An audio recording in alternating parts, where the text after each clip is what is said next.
then I went into my story right away. I didn't spend a lot of time on, can you hear me now? Can you hear me now? Right? We just went right there. So you could forget, and nobody even remembers that probably. Okay, so strong opening. What's the next one? Pause. After your opening. And I want you to pause before your opening. Pause is an acronym, and it's on your other handout with the price of my goodie bag. And that was meant to be funny, but I guess that's okay. P stands for position yourself center stage. How many times have you seen a speaker present on one side of the room? Now, if you're using PowerPoint, you might be doing that. If you use PowerPoint and it's in the middle of the room, you want to stand as close center as possible. Why? Why? You're the center. You're the center. And if we're off to one side, we're only engaging half of the audience. We're not in charge. We're not in command of our presentation. If you have to use PowerPoint and the screen does not have to be in the middle, ask for it off to the side so you can be in the middle, because you are your presentation, not your slides. Your slides do not have enthusiality. I love you. I love you. Oh, I love you. All the same words, 3 different messages.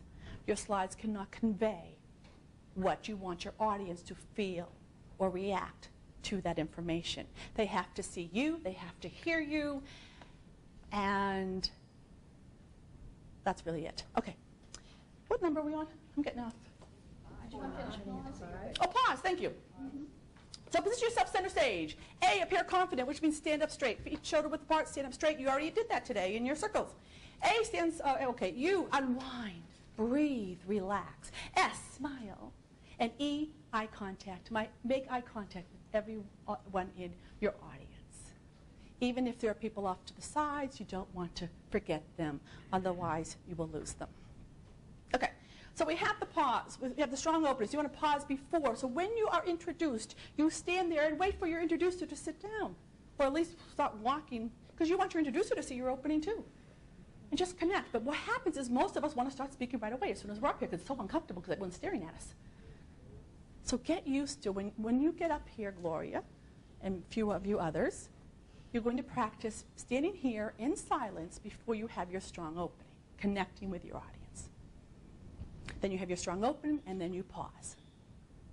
And strong openings can be a question, it can be a personal story, it can be both of those, it can be a quote, a statistic from a news article, and think about what you use now, and maybe you can come up here and share it with us during the coaching part. And then we pause after that, let it sink in, and then we go into the third step, which is, or fourth step. Fifth step, already, fifth step. See, I don't memorize this stuff. I've got notes. Yeah. The body of the speech. So getting back to memorize speech. You memorize your opening, you memorize your closing. You know your speech so well because you've rehearsed it by reading it out loud that when it's time to give it, you use notes to keep you on track, and usually probably just keywords in an outline. For example, I don't know if you can see this or not, but this is what I started with. Well, ignore the notes, but this is my outline.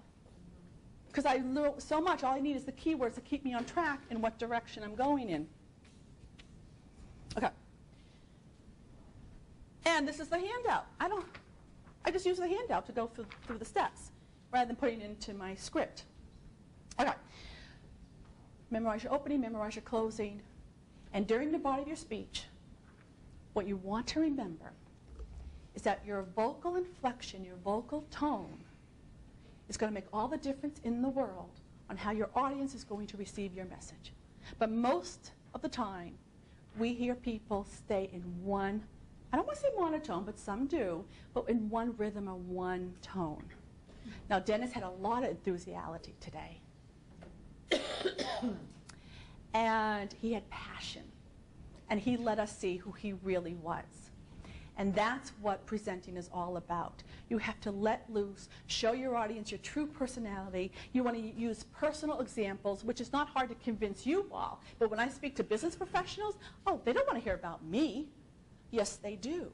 Because when you talk about you and how you relate to the subject, they're going to be more persuaded to buy into what you're saying or selling.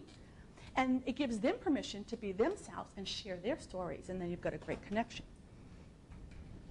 So the body of your speech, make sure you use examples and stories. In the professional speaking industry, we say, tell a story, make a point. Tell a story, make a point. But when we first start out speaking, we tend to just want to give points, points, points. Do this, do that. We're a preacher. You must do this, you must do that. But we don't say, here's what I did. Here's how that helped me. And now it's going to help you.